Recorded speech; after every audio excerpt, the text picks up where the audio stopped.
दोस्तों, सोचिए एक पल के लिए, जब किसी अपने का शरीर अग्नि को समर्पित किया जाता है, चिता जलती है, धुआं आसमान की तरफ उठता है, उस वक्त वह आत्मा कहां होती है? क्या वह देख रही होती है अपने ही परिवार को रोते हुए? क्या उसे दर्द महसूस होता है? यह सवाल हर इंसान के मन में कभी न कभी जरूर आता है। आज हम इस वीडियो में गरुड़ पुराण, भगवत्ता और उपनिषदों के हवाले से समझेंगे कि मृत्यु के बाद असल में क्या होता है। वीडियो को अंत तक जरूर देखिए, क्योंकि आखिर में मैं एक ऐसी बात बताऊंगा जो आपके मृत्यु के डर को हमेशा के लिए बदल देगी। सबसे पहले यह समझना जरूरी है कि हम जो देख रहे हैं, यह हाथ, पैर, चेहरा, यह सिर्फ एक वस्त्र है, एक कपड़ा है। भगवत गीता में कृष्ण स्वयं अर्जुन से कहते हैं कि जैसे पुराने कपड़े उतारकर हम नए कपड़े पहनते हैं, वैसे ही आत्मा पुराने जर्जर शरीर को छोड़कर नया शरीर धारण करती है। इसका मतलब है कि जब अग्नि शरीर को जलाती है, तब सिर्फ वह कपड़ा जल रहा होता है। जो असली तुम हो, जो चेतना, जो ऊर्जा है, वह न कभी जलती है, न काटी जा सकती है, न पानी में भीगती है। वह हमेशा रहती है। इसीलिए शारीरिक मृत्यु का मतलब आत्मा की मृत्यु नहीं होता। अब सवाल यह उठता है कि फिर हम शरीर को जलाते ही क्यों हैं?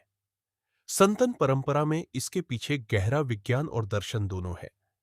जब तक शरीर सड़ता या जलता नहीं, तब तक आत्मा का उससे एक सूक्ष्म सा लगाव बना रहता है, जैसे कोई अपना घर छोड़ने में हिचकिचाता है। अग्नि संस्कार उस बंधन को तोड़ने का माध्यम है। कहा जाता है कि अग्निदेव शरीर को स्वीकार करके उस ऊर्जा को 5 तत्वों मिट्टी, पानी, अग्नि, हवा और आकाश में वापस मिला देते हैं, जिनसे वह बना था। यह एक तरह का वापसी सफर है। जैसे किसी मशीन के पुर्जे वापस फैक्ट्री में भेज दिए जाते हैं, वैसे ही शरीर के तत्व प्रकृति में वापस लौट जाते हैं। अब बात करते हैं सबसे रोचक हिस्से की। गरुड़ पुराण के अनुसार आत्मा शरीर छोड़ने के बाद तुरंत कहीं नहीं चली जाती। कहा जाता है कि मृत्यु के बाद आत्मा को एक सूक्ष्म शरीर मिलता है, एक ऐसा रूप जो हमारी आंखों से दिखता नहीं, लेकिन जिसमें भावनाएं और यादें बनी रहती है। यह आत्मा कुछ समय तक अपने घर, अपने परिवार के आसपास रहती है। इसीलिए हमारी संस्कृति में 13वीं की रस्में, पिंडदान और श्राद्ध कर्म इतने महत्वपूर्ण माने जाते हैं। ये रीति रिवाज आत्मा को अगले सफर के लिए तैयार करते हैं और उसे मोह माया से धीरे धीरे अलग होने में मदद करते हैं। इसके बाद आत्मा अपने कर्मों के अनुसार अगली गति की तरफ बढ़ती है। कुछ शास्त्र कहते हैं कि यमलोक का जिक्र होता है, जहां कर्मों का हिसाब होता है। कुछ उपनिषद कहते हैं कि सीधा पुनर्जन्म का चक्र शुरू हो जाता है। अलग अलग ग्रंथों में अलग अलग व्याख्या मिलती है, लेकिन एक बात सब में समान है, आत्मा का सफर खत्म नहीं होता, सिर्फ रूप बदलता है। अब उस सवाल का जवाब जो शायद आपके मन में भी है, क्या जलते वक्त आत्मा को दर्द होता है?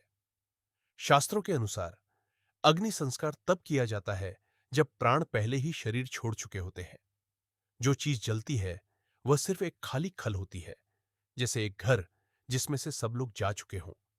आत्मा तब तक शरीर से पूरी तरह अलग हो चुकी होती है।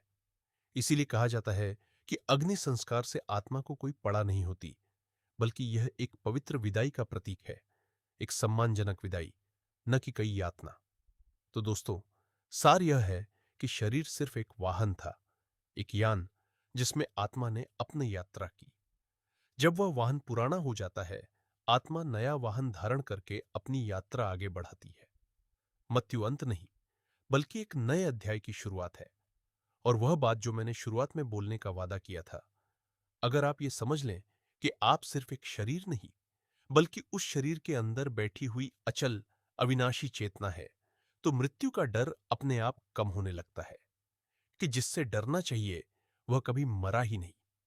अगर यह वीडियो आपको सार्थक लगा हो, तो इसे लाइक और शेयर जरूर करें और चैनल को सब्सक्राइब करके बेल आइकन दबाना न भूलें, क्योंकि आगे हम ऐसे ही गहरे और रोचक विषयों पर बात करते रहेंगे। मिलते हैं अगली वीडियो में। तब तक के लिए धन्यवाद।